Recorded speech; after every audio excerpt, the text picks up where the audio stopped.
ஆவியின் நட்புறவும் உங்கள் அனைவரோடும் இருப்பதாக.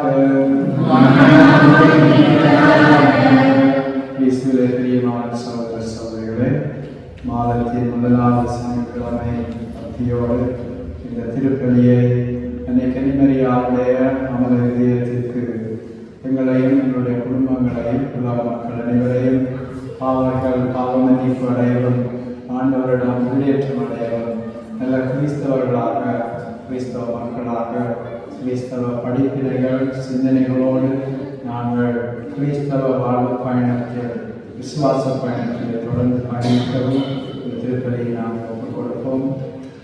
இந்த திருப்பலியை நன்றி திருப்பலியாக மேரி இமானுவேல் என்பவருக்காகவும் அவருடைய ஆண்டவர்கள் காலங்களில் இருக்கவும் நல்ல குணமடையவும் மேலும் அவர் குணமளிக்கின்ற திருப்பலியாகவும் ஆன்டோடென்சி அமர்நாத் என்பதற்காகவும் நாங்கள் செபிப்போம்.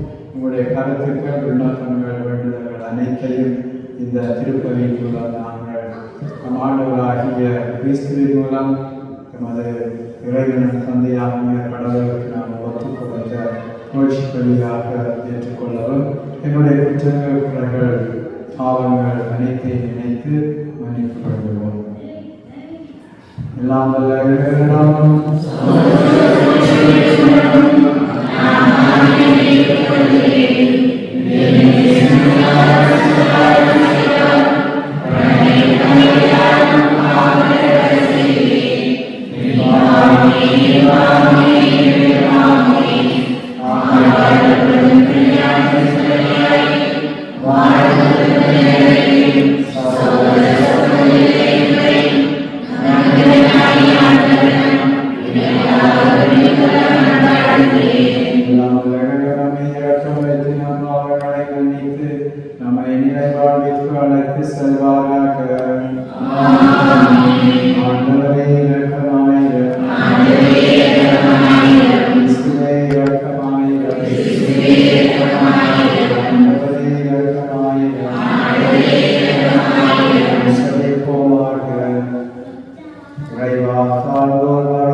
அவருடைய எடுத்துக்காட்டை பின்பற்றி உமக்கு உண்மையான நம்பிக்கையோடு தலை செலுத்தவும் மீட்பின் எதிர்நோக்கினை உங்கள் கொண்டிருக்கவும் எங்களுக்கு அருள் புரிவீராக.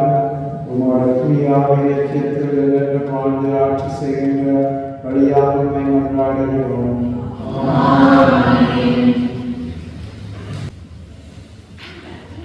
முதல் வாசகம். என் கண்களே உம்மை காண்கின்றன, ஆகையால் என்னையே நொந்து கொள்கின்றேன். யோபு நூலிலிருந்து வாசகம். யோபு ஆண்டவருக்கு கூறிய பதில். நீர் அனைத்தையும் ஆற்ற வல்லவர், அறிவேன் அறிவேன். நீர் நினைத்த எதையும் தடுக்க இயலாது. அறிவில்லாமல் ஆலோசனையை மறப்பவன் எவன் என்று கேட்டீர். உண்மையில் நான் தான் புரியாதவற்றை புகழ்கிறேன். அவை எனக்கு விளங்க அளவுக்கு பிந்தையானவை. உம்மை பற்றி காதால் மட்டுமே கேள்விப்பட்டேன். ஆனால் இப்பொழுது என் கண்களே உம்மை காண்கின்றன, ஆகையால் என்னையே நொந்து கொள்ளுகின்றேன். புழுதியிலும் சாம்பலிலும் இருந்து மனம் வருந்துகின்றேன். யோபுவின் முன்னைய நாளில் இருந்ததை விட பின்னைய நாள்களில் ஆண்டவர் அதிகமாக ஆசி வழங்கினார். இப்பொழுது 14,000 ஆடுகளும் 1000 ஒட்டகங்களும் 1000 ஏர் மாடுகளும் 1000 பெட்டை கழுதைகளும் அவருக்கு இருந்தன. அவருக்கு 7 புதல்வர்களும் 3 புதல்வியரும் பிறந்தனர்.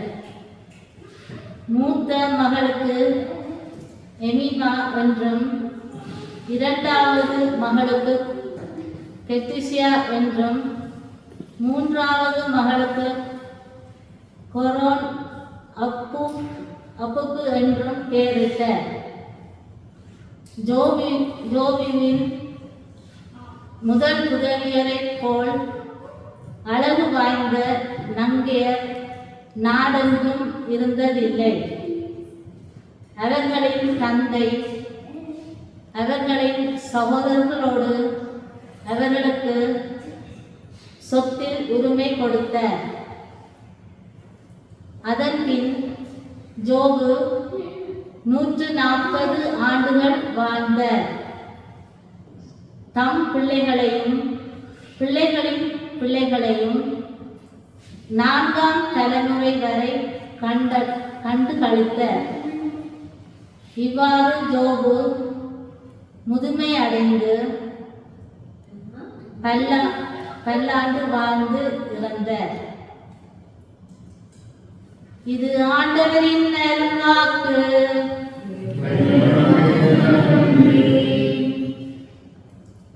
பதிலுரை பாடல். பல்லவி. உம் ஊழியர் மீது உமது முகஒளி வீசச் செய்யும்.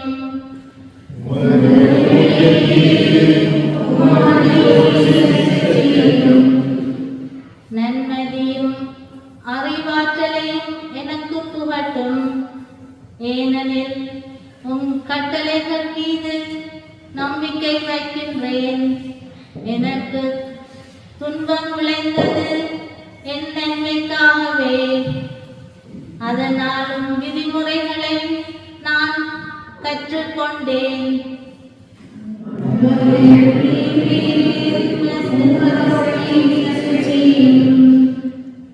ஆண்டவரே, உம் நீதி தீர்ப்புகள் நேரியவை என அறிவேன்.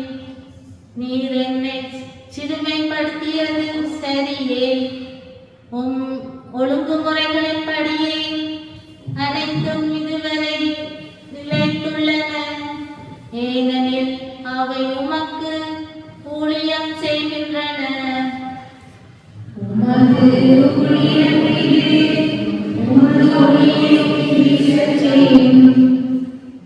உம் ஊழியன் நான், எனக்கு நுண்ணறிவு புகட்டும். அப்போது ஒழுங்குமுறைகளை அறிந்து கொள்வேன். உம் சொற்களை பற்றிய விளக்கம் ஒளி தருகின்றது. அது பேரைகளுக்கு நுண்ணறிவு கூட்டுகின்றது.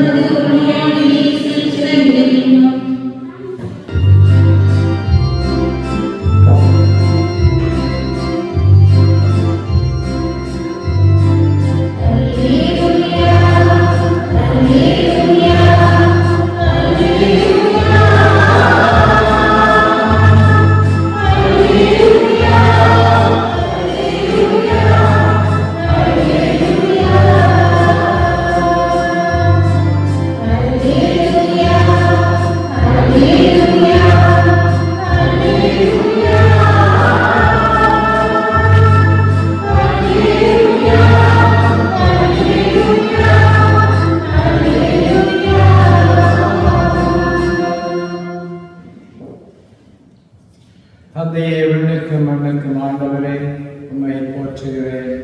ஏனெனில் விண்ணரசின் மறைபொருளை குழந்தைகளுக்கு வெளிப்படுத்தினீர். அல்லேலூயா.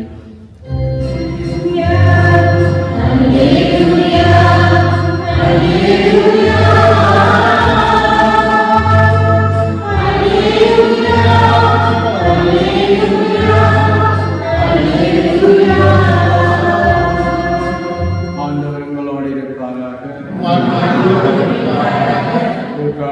செய்தியிலிருந்து வாசகம். அக்காலத்தில் அனுப்பப்பட்ட 72 பேரும் மகிழ்வுடன் திரும்பி வந்து, ஆண்டவரே, மது பெயரை சொன்னால் பேய்கள் கூட எங்களுக்கு அணிபடுகின்றன என்றனர்.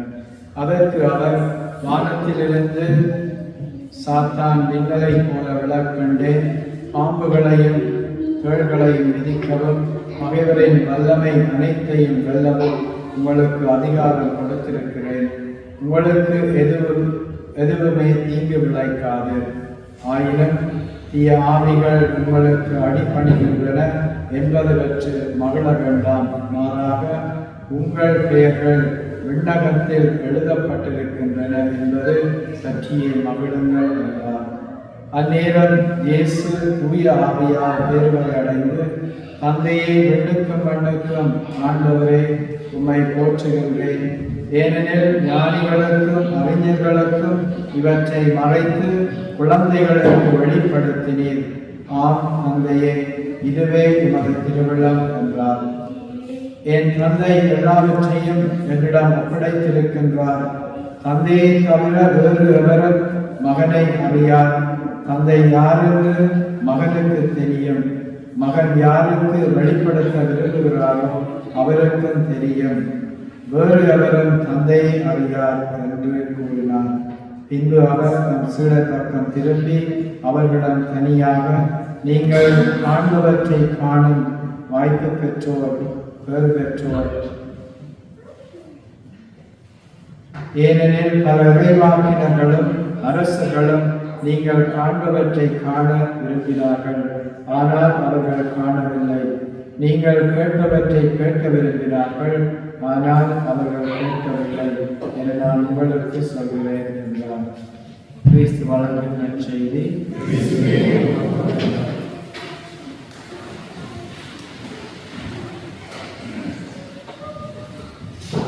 யாருக்கு யோபு என்கின்ற இந்த விவிலியத்திலே அழைக்கப்படுகின்ற இந்த மனிதரை பிடிக்கும்? யாருக்கெல்லாம் யோபு பிடிக்கும்? ரெண்டு பேருக்கு தான் பிடிக்கிறது கொண்டிருக்கேன்.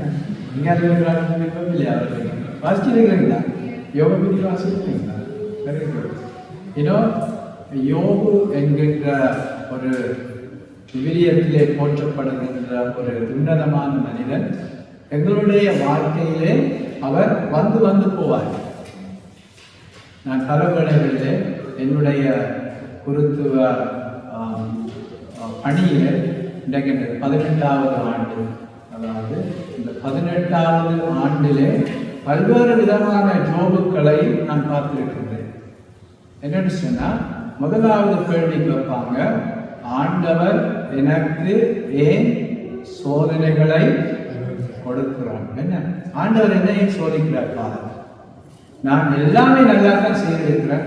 நான் கோயிலுக்கு போறேன்னா, சிவமால சொல்றேன்னா, நான் திருமணத்தியாரம் சொல்றேன்னா, நான் மற்றவர்களுக்கு ஒன்றுமே தீங்கு விளைக்கிறேன், நல்லதுதான் செய்கிறேன். அப்படி இருக்க எனக்கு தான் எல்லாம் வந்து வருகிற பாதம். ஏன் அது வருது? தூய்மைப்படுத்த அதுதான் முக்கிய காரணம். உங்களுக்கு யோபினுடைய முதலாவது அதிகாரத்தை நீங்க வாசிக்க கொண்டு சொன்ன இது மிகவும் ஒரு முக்கியமான பகுதி. நான் என்னத்துக்கு நான் சொன்னேன்னா, இது உங்களுக்கும் தேவை, உங்களை சுத்தி இருக்கிற ஆட்களுக்கும் தேவை. நீங்கள் உறவாடுகின்ற வேலை செய்கின்ற இடங்கள் யாரோடையெல்லாம் பழகுகிறீர்கள் அவருக்கு நீங்க சொல்லணும், ஏன் கஷ்டம் துன்பம் எங்களுக்கு கொடுக்கிறார் ஆண்டவர். முதலாவது அதிகாரத்துல இது அலகைக்கும் கடவுளுக்கும் நடந்த ஒரு உரையாடல் வருது. சரியா? அப்ப என்னன்னு சொன்னா, அப்ப அலகை வந்து ஆண்டவர் வந்து கடவுள் வந்து அலகையோடு சொல்றாரு, யோபு என்கின்ற மனிதனை எனக்கு தெரியுமான்னு கேட்கிறாரு. அவர் சொன்ன நல்லாவே தெரியும் அவரை பற்றி என்று சொன்னார். அப்ப அவரை பத்தி எவ்வளவு நீதிமானாக இருக்கிறார் ஆண்டவர் சொல்றார், எவ்வளவு நீதிமானாக யோபு இருக்கின்றான் என்று. அதுக்கு அழகு என்ன சொன்ன, சாத்தான் என்ன சொன்ன, அவன் எல்லாமே எனக்கு தெரியும். என்னன்னு சொன்னா, நீ அவரை சுத்தி வேலி அடைச்சிருக்கிறேன். சரியா? இதை mark my point. சொன்ன, you have made a fence around him. சரியா? ஆண்டவர் இறைவன் யோபுவை சுத்தி ஒரு பாதுகாப்பான, உங்களுக்கு தெரியும் முந்தி எல்லாம் சிலங்கள் வந்தார்கள், அங்கே பாதுகாப்பு வலையை போடுவாங்க. முதலாவது ஃபென்ஸ், ரெண்டாவது ஃபென்ஸ், மூன்றாவது ஃபென்ஸ். மூன்றாவது சொன்னா ஹை செக்யூரிட்டி, ஒரு தடவை அங்கால போயிடாது. இதையும் கூட ஒரு பெரிய விதமான ஒரு பாதுகாப்பு வேலியை ஆண்டவர் யோபுவை சுத்தி போட்டார். அதாவது ஒன்றுமே போக முடியாது. அப்ப என்ன சொல்றான்னு சொன்னா, சாத்தான் என்ன சொல்றான்னு சொன்னா, நீ அந்த வேலியில ஒரு சின்ன ஓட்டையை போட்டு விடும், சரியா? அந்த வேலியை நீ எடுத்து விடும், அதுக்கு பிறகு அவரை நான் பார்த்துக் கொள்றேன். ஆண்டவர் என்ன சொன்னாரு? கொடுக்கிறார், அதுக்கு அனுமதி கொடுக்கிறார். என்ன சொன்னார்? இந்த condition, you can do anything and everything but not take his life, because life belongs to me. அவருடைய உயிர், அவருடைய வாழ்க்கை என்ன எனக்கு தேவை. அதாவது நீ எந்த விதமான விதத்திலேயும் அவரை சோதிக்கலாம் என்று ஆண்டவர் அழகியிடம் கையளிக்கின்றார். என்ன சொன்னா, இது மிக ஒரு முக்கியமான பயணம். அதுல இருந்து படிப்படியாக நீங்க பாத்தீங்கன்னு சொன்னா, அவருடைய நண்பர்கள், எத்தனை நண்பர்கள்? 4 நண்பர்கள் வருகிறது அந்த புத்தகத்துல நீங்க வாசிச்சு சொன்ன.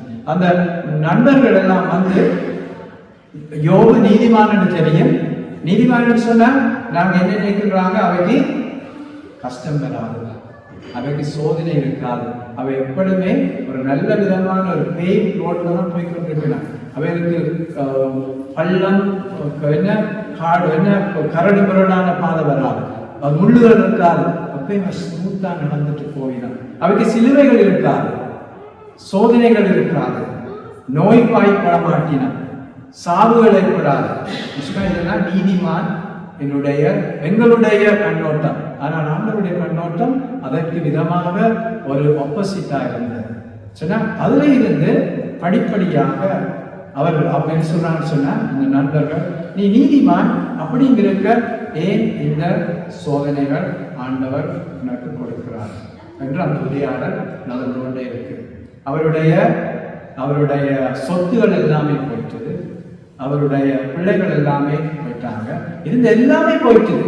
அவர் இப்ப வெறுமையாவே போயிட்டார், ஒன்றுமே இல்லை. கடைசியில அவருடைய வாய்ப்பு என்ன சொன்னார் தெரியுதா? வாய்ப்பு என்ன சொல்றான்னு சொன்னா, ஆண்டவரை சபிக்க சொல்றார். ஏன் உனக்கு நடக்குன்னு சொன்னா, ஜோபு நீ ஆண்டவரோட இருக்கிற, அதாலதான் எல்லா துன்பமும் வருது. இப்ப நீ ஆண்டவரை சபிச்சா உனக்கு எல்லாமே விட்டுட்டு போயிடும் என்ற அந்த சவாலையும் கொடுக்குந்தான். அந்த வேளையில யோபு என்ன செய்தாரு? என்ன சொன்னார்?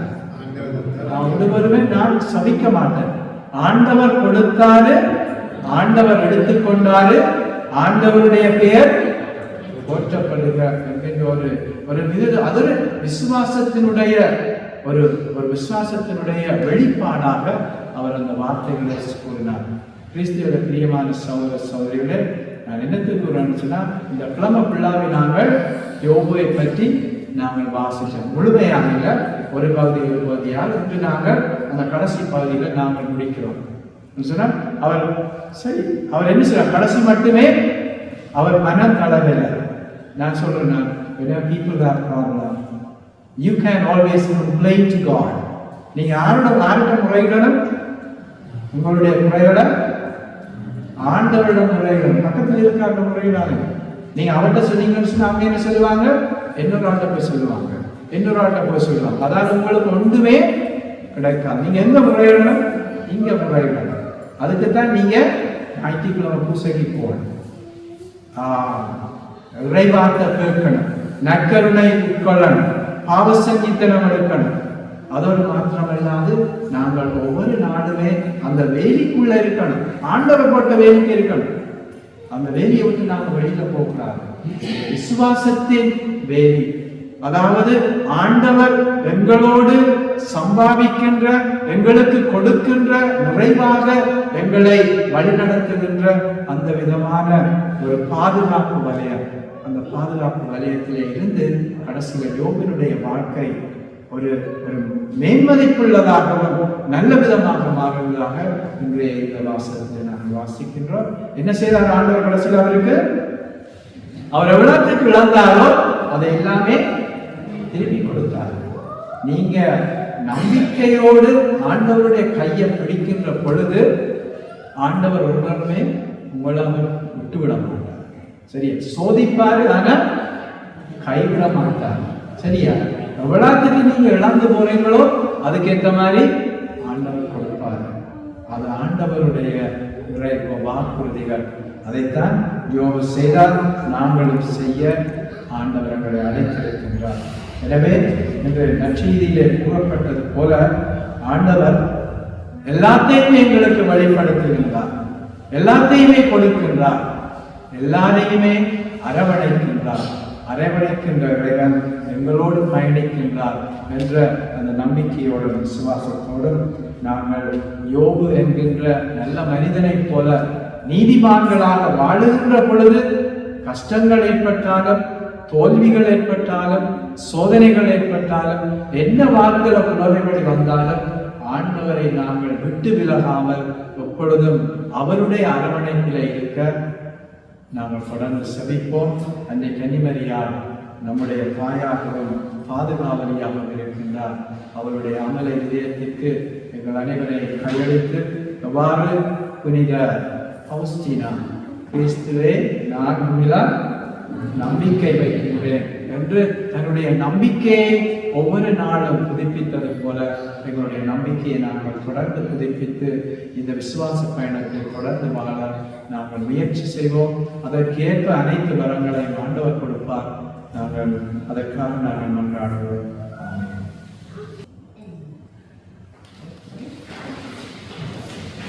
கிறிஸ்துவிலே சகோதர சகோதரிகளே, இப்பொழுது நாங்கள் விசுவாசிகளை மன்றாட்டி என்கின்ற பகுதியிலே நாங்கள் இருக்கின்றோம்.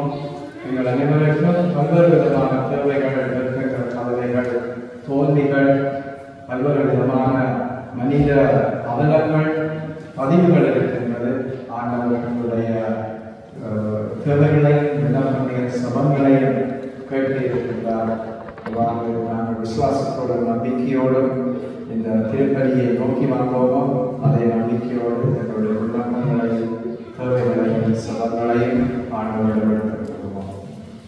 நிறைவா திரு அவையின் தலைவராகிய திருத்தந்தை பிரான்சிஸ் அவர்கள் கூறுகின்ற கருத்துக்களை உலக மக்கள் எல்லோரும் புரிந்து தொடர்ச்சியான செபதவ பக்தி முயற்சிகளில் ஈடுபடவும், உலகம் போர்ச்சூழல் நிலைமைகளில் இருந்து விடுபட்டு அமைதி நிலையை உருவாக்கவும், நாம் நல்வழியில் வாழவும் வரம் தர வேண்டும் என்று இறைவா உம்மை மன்றாடுகின்றோம்.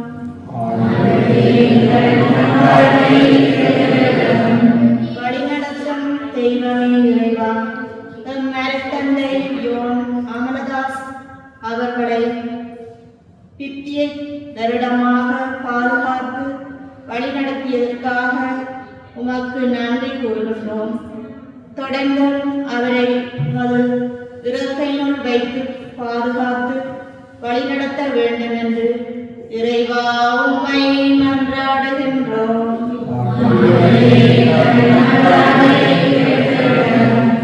குழந்தை உள்ளம் கொண்ட இயேசுவே, ஞானிகளுக்கும் அறிஞர்களுக்கும் உம்மை மறைத்து குழந்தைகளுக்கு வெளிப்படுத்தினீரே, நாமும் குழந்தை உள்ளம் கொண்டவர்களாக மாறி வாழ எம்மை வழிநடத்த வேண்டும் என்று இறைவா உம்மை மன்றாடுகின்றோம்.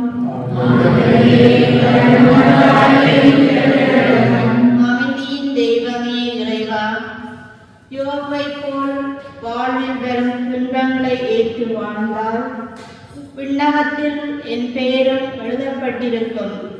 மகிழ்ச்சியும் மனநிறைவும் கொடையாக கிடைக்கும் என்பதை உணர்ந்து நாமும் நமது வாழ்வில் வரும் துன்பங்களை ஏற்று வாழ பெறந்தர வேண்டும் என்று இறைவா உம்மை மன்றாடுகின்றோம்.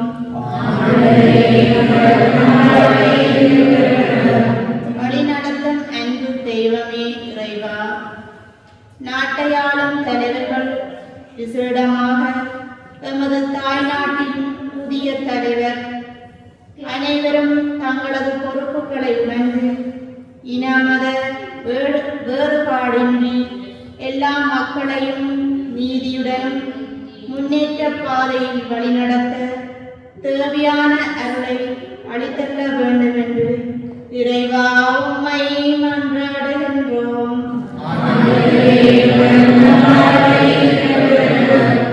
இரக்கத்தின் தெய்வமே இறைவா, இவ்வுலகில் உமது பிள்ளைகளாக வாழ்ந்து இறந்த சகல ஆன்மாக்களின் பாவ பிழைகளை மன்னித்து விண்ணக வீட்டில் இடமளித்தள்ள வேண்டும் என்று இறைவா உம்மை மன்றாடுகின்றோம்.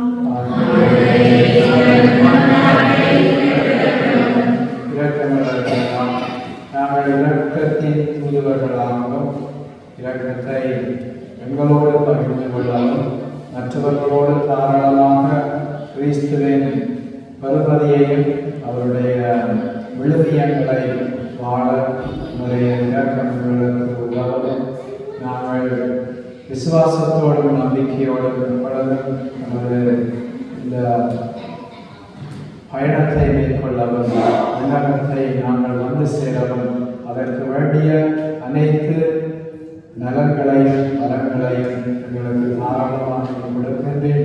அதை நாங்கள் பெற்றுக்கொண்டு வாழ எங்களுக்கு வேண்டிய தைரியத்தை ஊக்கத்தை கொடுத்துள்ள வேண்டும் என்று ஆண்டவராகிய கிறிஸ்து வழியாக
ஏற்றுள்ளார்கள்.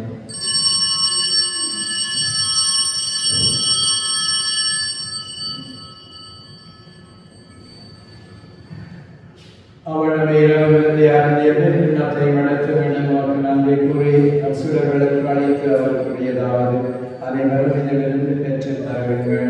ஏனெனில் புதிய நிலையான உடன்படிக்கைக்குரிய இந்த இரத்தத்தின் பின்னால் இது பாவ மன்னிப்பு கண்டு உங்களுக்காகவும் பலருக்காகவும் சிந்தப்படும். இதை நினைவாக செய்யுங்கள்.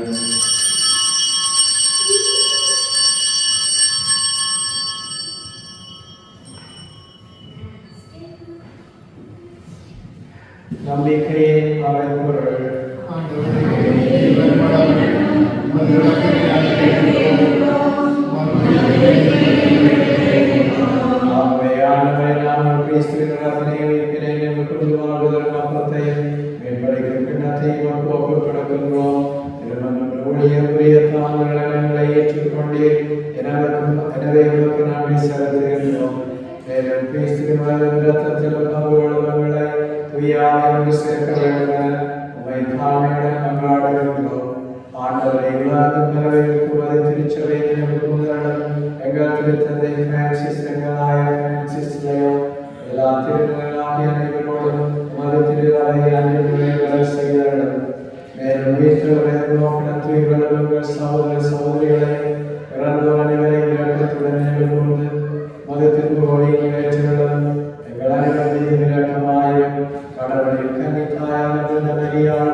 இதோடு செம்மறையின் பாவங்களை போக்குகிறவர் செம்மறையின் திருவிழந்திற்கு அழைக்கப்பட்டோர் பெற்றோர்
ஆன்மாக்களுடைய திருப்பதியை நாங்கள் ஒப்புக் கொடுப்போம்.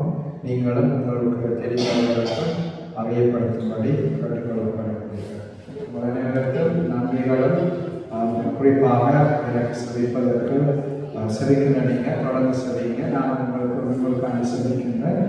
I really appreciate your presence and your coming all the way from where you live to be part of this first Saturday devotion. And may God bless you all and have a blessed weekend.